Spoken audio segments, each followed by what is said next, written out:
Hi friends, ഇന്നത്തെ വീഡിയോയിൽ പറയുന്നത് കൊറിന്തോസുകാർക്ക് എഴുതിയ രണ്ടാം ലേഖനം അധ്യായം 8 ചോദ്യോത്തരങ്ങളാണ്. ഈ അധ്യായത്തിൽ മൊത്തം 24 വാക്യങ്ങളുണ്ട്.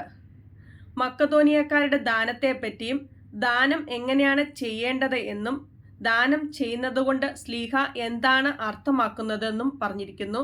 തുടർന്ന് തീത്തോസിനെയും തീത്തോസിന്റെ കൂടെ 2 സഹകാരികളെയും അയക്കുന്നതിനെ പറ്റിയും പറഞ്ഞിരിക്കുന്നു. ഇനി നമുക്ക് ചോദ്യോത്തരങ്ങളിലേക്ക് കടക്കാം. ഒന്നാമത്തെ ചോദ്യം, എവിടുത്തെ സഭകളിൽ വർഷിക്കപ്പെട്ട ദൈവകൃപയെക്കുറിച്ച് നിങ്ങൾ അറിയണമെന്ന് ഞങ്ങൾ ആഗ്രഹിക്കുന്നു എന്നാണ് സ്ലീഹ പറഞ്ഞത്? മക്കതോനിയയിലെ സഭകളിൽ.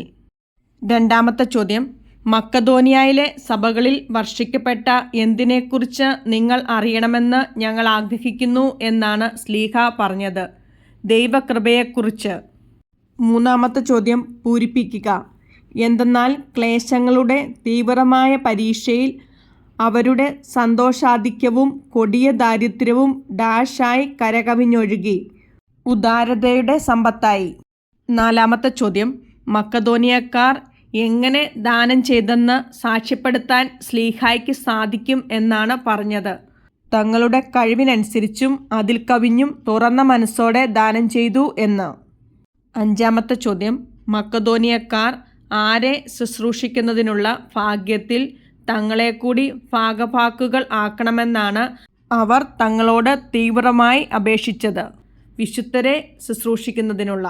ആറാമത്തെ ചോദ്യം, മക്കതോനിയക്കാർ ആദ്യമേ തന്നെ തങ്ങളെ തന്നെ ആർക്കാണ് സമർപ്പിച്ചത്? കർത്താവിന്. ഏഴാമത്തെ ചോദ്യം, മക്കതോനിയക്കാർ എന്ത് അനുസരിച്ചാണ് തങ്ങളെ തന്നെ ഞങ്ങൾക്ക് സമർപ്പിച്ചത് എന്നാണ് സ്ലീഹ പറഞ്ഞത്? ദൈവഹിതമനുസരിച്ച്. എട്ടാമത്തെ ചോദ്യം, 8:6 വാക്യമനുസരിച്ച് തീത്തോസ് എന്തു പ്രവർത്തനങ്ങളാണ് കൊറിന്തോസുകാരുടെ ഇടയിൽ ആരംഭിച്ചിട്ടുള്ളത്? കാരുണ്യ പ്രവർത്തനങ്ങൾ. ഒമ്പതാമത്തെ ചോദ്യം, തീത്തോസ് നിങ്ങളുടെ ഇടയിൽ ആരംഭിച്ചിട്ടുള്ള കാരുണ്യ പ്രവർത്തനങ്ങൾ എന്ത് ചെയ്യാൻ ഞങ്ങൾ അവനോട് അഭ്യർത്ഥിച്ചു എന്നാണ് സ്ലീഹ പറഞ്ഞത്? പൂർത്തിയാക്കാൻ. പത്താമത്തെ ചോദ്യം, കൊറിന്തോസുകാർ എന്തിലൊക്കെ മികച്ചു നിൽക്കുന്നു എന്നാണ് സ്ലീഹ പറഞ്ഞത്? എല്ലാ കാര്യങ്ങളിലും വിശ്വാസത്തിലും പ്രഭാഷണത്തിലും വിജ്ഞാനത്തിലും സമ്പൂർണമായ ഉത്സാഹത്തിലും ഞങ്ങളോടുള്ള സ്നേഹത്തിലും. 11ാമത്തെ ചോദ്യം, എല്ലാ കാര്യങ്ങളിലും വിശ്വാസത്തിലും പ്രഭാഷണത്തിലും വിജ്ഞാനത്തിലും സമ്പൂർണമായ ഉത്സാഹത്തിലും ഞങ്ങളോടുള്ള സ്നേഹത്തിലും മികച്ചു നിൽക്കുന്നത് പോലെ എന്തിലും മികച്ചു നിൽക്കുവിൻ എന്നാണ് സ്ലീഹ കൊറിന്തോസുകാരോട് പറഞ്ഞത്? ഈ കാരുണ്യ പ്രവർത്തനങ്ങളിലും. 12ാമത്തെ ചോദ്യം, നിങ്ങളുടെ സ്നേഹം യഥാർത്ഥമാണെന്ന് എന്തിലൂടെ തെളിയിക്കുകയാണെന്നാണ് സ്ലീഹ പറഞ്ഞത്? മറ്റുള്ളവരുടെ ഉത്സാഹത്തിലൂടെ. 13ാമത്തെ ചോദ്യം, നമ്മുടെ കർത്താവായ യേശുക്രിസ്തുവിൻ്റെ എന്ത് നിങ്ങൾക്കറിയാമല്ലോ എന്നാണ് സ്ലീഹ ചോദിച്ചത്? കൃപ. 14ാമത്തെ ചോദ്യം, യേശുക്രിസ്തു സമ്പന്നനായിരുന്നിട്ടും നിങ്ങളെ പ്രതി ആരായി എന്നാണ് പറഞ്ഞത്? ദരിദ്രനായി. 15ാമത്തെ ചോദ്യം, യേശുക്രിസ്തു സമ്പന്നനായിരുന്നിട്ടും നിങ്ങളെ പ്രതി ദരിദ്രൻ ആയത് എന്തുകൊണ്ട്? തൻ്റെ ദാരിദ്ര്യത്താൽ നിങ്ങൾ സമ്പന്നരാകാൻ വേണ്ടി. 16ാമത്തെ ചോദ്യം, എത്ര വർഷം മുമ്പേ നിങ്ങൾ അഭിലഷിക്കാനും പ്രവർത്തിക്കാനും തുടങ്ങിയ ഈ കാര്യങ്ങൾ ഇപ്പോൾ പൂർത്തിയാക്കുന്നത് ഉത്തമമായിരിക്കുമെന്ന് ഞാൻ ഉപദേശിക്കുന്നു എന്നാണ് പറഞ്ഞിരിക്കുന്നത്? 1 വർഷം മുമ്പേ. 17ാമത്തെ ചോദ്യം, നിങ്ങൾ ആഗ്രഹത്താൽ പ്രകടിപ്പിച്ച സന്നദ്ധത നിങ്ങളുടെ എന്തിന് അനുസരിച്ച് പ്രവൃത്തിയിലും പ്രകടിപ്പിക്കുവിൻ എന്നാണ് സ്ലീഹ പറഞ്ഞത്? കഴിവിനനുസരിച്ച്. 18ാമത്തെ ചോദ്യം, എങ്ങനെയാണ് നൽകുന്നതെങ്കിൽ ഒരുവൻ്റെ കഴിവിനനുസരിച്ചുള്ള ദാനം ദൈവം സ്വീകരിക്കും? താൽപ്പര്യത്തോടെയാണ് നൽകുന്നതെങ്കിൽ. 19ാമത്തെ ചോദ്യം, ദാനം നൽകുന്നതുകൊണ്ട് എന്തല്ല സ്ലീഹ അർത്ഥമാക്കുന്നത് എന്നാണ് പറഞ്ഞത്? മറ്റുള്ളവർ കഷ്ടപ്പെടരുത് എന്നും നിങ്ങൾ കഷ്ടപ്പെടണമെന്നും അല്ല എന്ന്. 20ാമത്തെ ചോദ്യം, ദാനം നൽകുന്നതുകൊണ്ട് സ്ലീഹ എന്താണ് അർത്ഥമാക്കുന്നത് എന്നാണ് പറഞ്ഞത്? അവരുടെ സമൃദ്ധിയിൽ നിന്ന് നിങ്ങളുടെ കുറവ് നികത്തപ്പെടുന്നതിന് നിങ്ങളുടെ ഇപ്പോഴത്തെ സമൃദ്ധിയിൽ നിന്ന് അവരുടെ കുറവ് നികത്തണമെന്നും അപ്രകാരം സമത്വം ഉണ്ടാകണമെന്നുമാണ്. 21 ചോദ്യം പൂരിപ്പിക്കുക. എഴുതപ്പെട്ടിരിക്കുന്നത് പോലെ അധികം സമ്പാദിച്ചവന് ഒന്നും മിച്ചമുണ്ടായിരുന്നില്ല. അല്പം സമ്പാദിച്ചവന് ഡാഷ് കുറവുമുണ്ടായിരുന്നില്ല. 22 ചോദ്യം തീത്തോസിന് നിങ്ങളെക്കുറിച്ച് ഇത്തരത്തിലുള്ള എന്ത് ഉദീപിച്ചതിന് ദൈവത്തിന് ഞാൻ നന്ദി പറയുന്നു എന്നാണ് ശ്ലീഹ പറഞ്ഞത്. ആത്മാർത്ഥമായ താൽപ്പര്യം. 23 ചോദ്യം തീത്തോസ് എങ്ങനെ നിങ്ങളുടെ അടുത്തേക്ക് വരികയും ചെയ്തു എന്നാണ് ശ്ലീഹ പറഞ്ഞത്.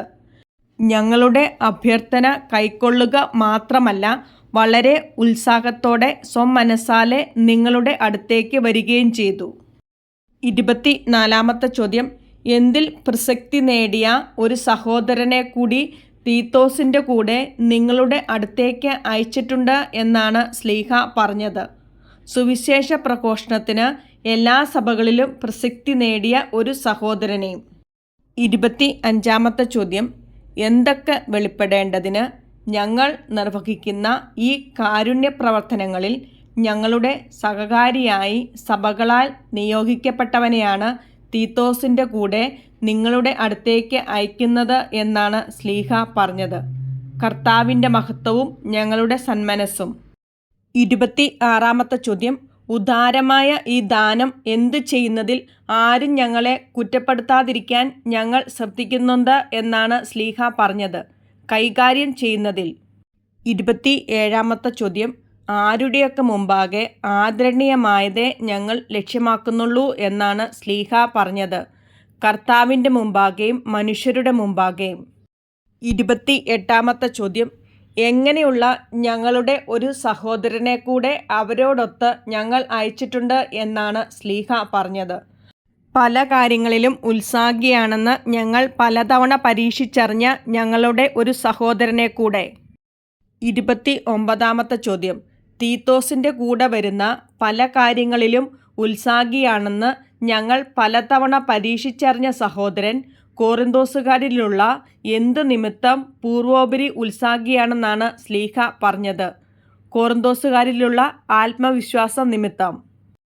30 ചോദ്യം തീത്തോസ് കോറിന്തോസുകാരുടെ ഇടയിലെ ശുശ്രൂഷയിൽ ശ്ലീഹായുടെ ആരാണ്?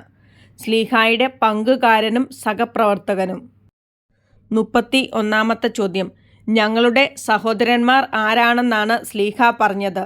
സഭകളുടെ അപ്പസ്തോലന്മാരും ക്രിസ്തുവിൻ്റെ മഹത്വവുമാണ്.